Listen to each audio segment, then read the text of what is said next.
You know how it is, right? Yeah. Always sort of chasing the finish line, waiting for the end of the day, waiting for the weekend, definitely waiting for that next vacation. It's like we treat joy as this thing we have to earn, maybe store up and only use for a few weeks a year. But what if that feeling, that real rest, that freedom, that sense of purpose, what if that could be your like everyday normal? We dove into the sources you shared, really digging into this idea of creating a permanent vacation lifestyle. Yeah. So our mission here really is to pull out the blueprint. Yeah. How do you shift from just getting through life to actually actively celebrating it every day? Yeah. And let's be super clear right up front. This isn't about, quitting your job tomorrow or ignoring responsibilities. That's not it at all. The core idea we found is much more about integration, radical integration, actually. Taking the bits you love about a vacation, the being present, the doing things you want to do, feeling aligned, and weaving that into your normal everyday routine. It's really a framework for living intentionally, not escaping. Okay, intentional living, not escaping. I like that framing. So to even start building this kind of life, the first step is understanding, well, the difference between what feels good for a minute and what actually nourishes you long term. Pleasure, like the sources define it, it's often about consuming something. The quick hit from scrolling your feed, maybe a sugary snack, buying something new. It gives you that little dopamine spike, sure, but it fades fast, burns out quick. Yeah, temporary fixes. Exactly. Yeah. Whereas lasting joy, that happiness that actually sticks around. There. So the research suggests that almost always comes from creating something, contributing, or having deep connections. It's less about what you get and more about lining up what you do with your own internal compass, your values, your passions. That generates energy. It doesn't just use it up. That shift seems huge, though, going from just consuming to creating or connecting. But identifying what actually aligns with you, that can feel a bit fuzzy, can it? Especially if you're already feeling kind of burnt out. How do you even start pinpointing those core things like freedom or growth or creativity that should be guiding your day? Well, the approach recommended is pretty practical, almost like running an experiment on yourself. You need data. Instead of just thinking abstractly like, what are my values? You start tracking moments. The joy journal idea is powerful because it makes you stop and actually notice. You write down maybe for a week specific times you felt genuinely energized or excited or just whole. Okay. You're basically looking for clues, patterns, what was going on when you felt really alive. That data, that tells you what your values really are in practice, not just what you think they ought to be. So you're kind of reverse engineering happiness, looking back at the times you weren't trying to get away from it all. That makes sense. That gives you the building blocks. Exactly, the raw material. Okay, so once you've got a better sense of that fuel your passions, your values, the next step is what? Translating that into how tomorrow actually looks. Because most of us, let's be honest, we live reactively. Right. Our schedule gets run by emails, notifications, whatever seems loudest at the moment. So this intentional design thing, it flips that completely. It really does. Yeah. And the main tool for that planning is this visualize your perfect day exercise. You literally write it out hour by hour or block by block, including work, yes, but also rest, creativity, play, intentionally. But, okay, that sounds great, but maybe a little idealistic. What about the real world stuff? Like, what if you have 3 hours of meetings you have to be in, or that commute you can't avoid? Yeah, that's a really fair point. It's easy to imagine someone picturing mountain hikes and then looking at their actual Outlook calendar full of back-to-back calls. Right. So how do you bridge that gap? Did the sources offer something concrete for dealing with those non-negotiable obligations? Oh, absolutely, because you can't bridge a gap if you don't know how wide it is. That's where the time audit comes in. It's super practical. Before you change anything, you just track your time. Like really track it for a few days. Then you go back and mark each thing. Did this give me energy or did it drain me? Energizing or draining. Got it.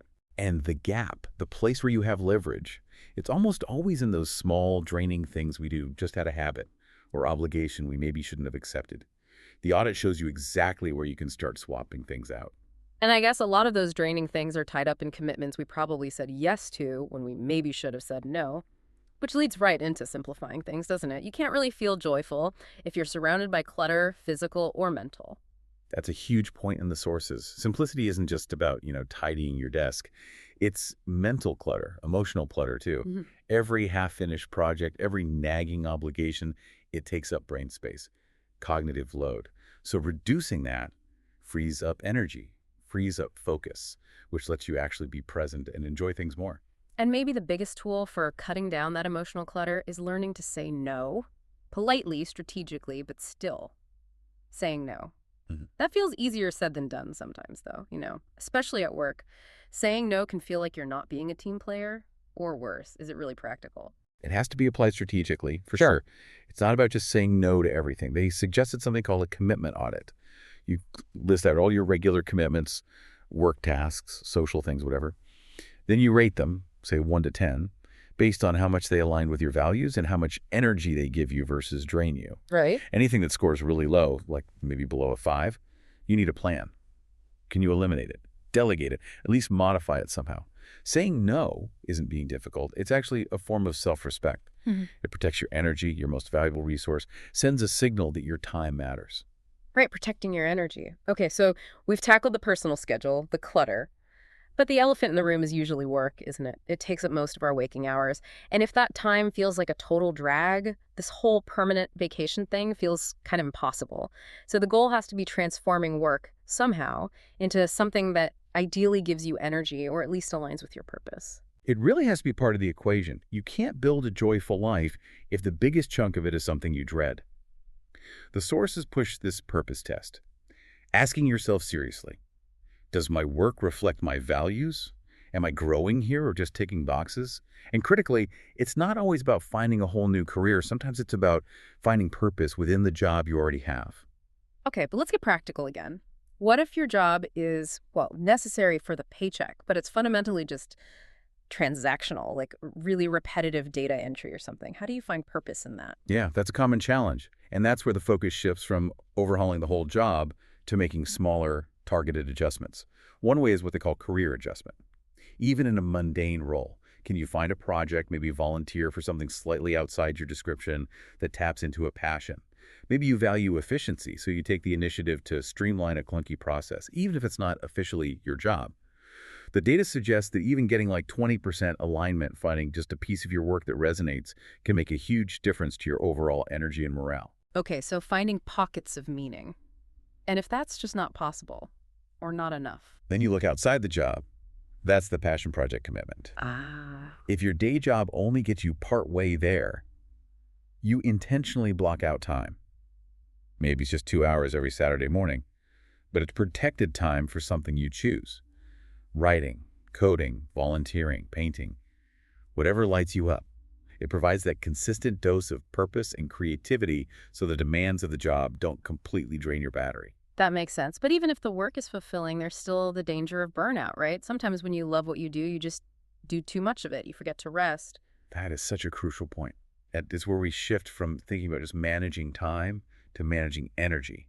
Highly effective, happy people focus on their energy levels. That's why time blocking is so key.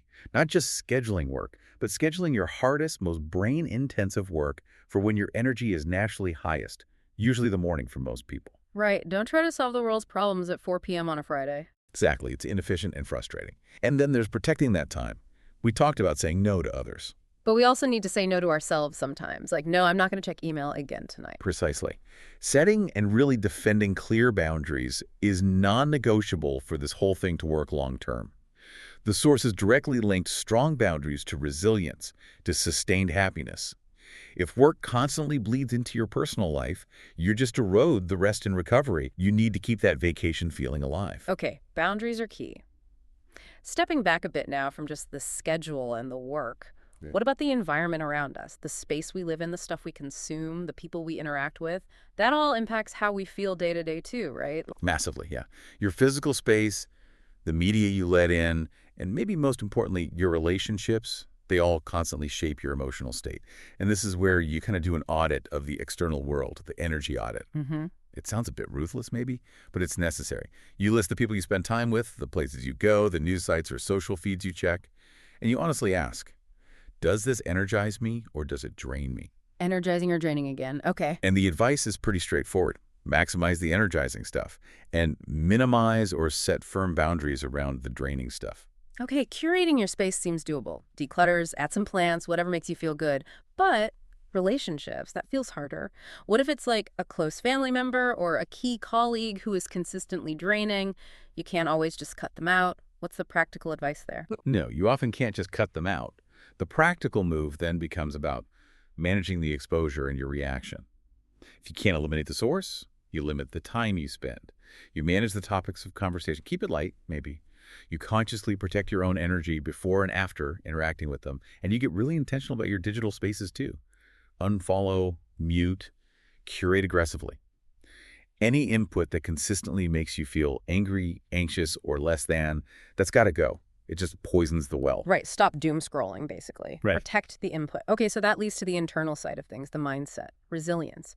If the goal is this sustainable joy, how do you handle the inevitable bad day, the setback? How do you stop from just sliding back into that feeling of just enduring? This is about reframing. It's a classic technique, but really effective according to the sources.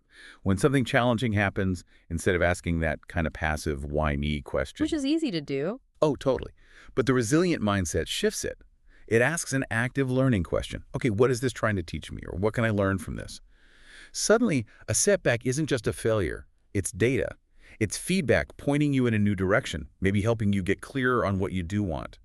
It turns the challenge into a tool for growth. So it changes the definition of a bad day. It's not about pretending bad things don't happen, but changing how you process them. Exactly, you change the lens.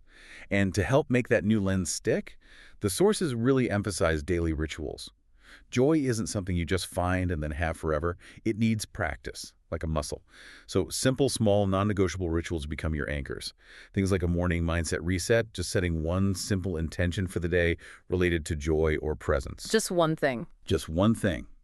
Or an evening gratitude pause before sleep, quickly noting one good thing, one moment of beauty or success from the day.